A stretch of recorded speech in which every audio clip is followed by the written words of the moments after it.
we're going to use an initializer and this concept of deferring and advancing readiness. And we're going to add a silly feature to this app here. So for Commently, for this app that we're building, we want to get geolocation data before the app even starts up. If by the time the first route loads, I want in my container to have the latitude and longitude of the current user. And I've given you some sample code here, so you don't have to go and look up how to ask the browser for location information.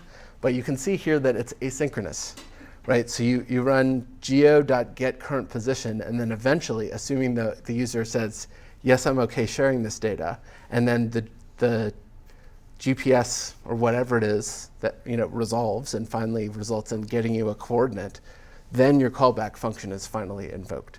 So you're going to request geolocation data, and you're going to make sure your app doesn't start up until you get it. And then what I want you to do is to store that location data in the container under the key data:location.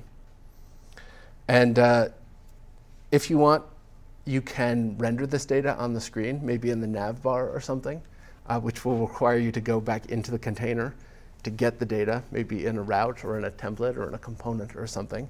But if we can go and prove that we can reach back into the container, fetch those coordinates, and put them on the screen somewhere, that will help kind of close the loop and have us retrieve some data, put it in the container, and then go and get it from the container later.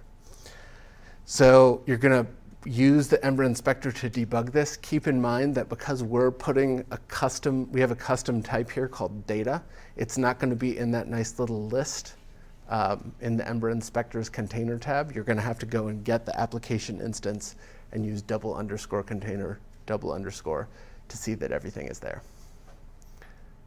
So the end result should be when you load your app up, you will see a white screen. Your browser will ask you, do you want to share location data with this site? And you'll click yes, and then you'll wait a couple more seconds potentially, as long as it takes for your browser's internals to come up with a coordinate.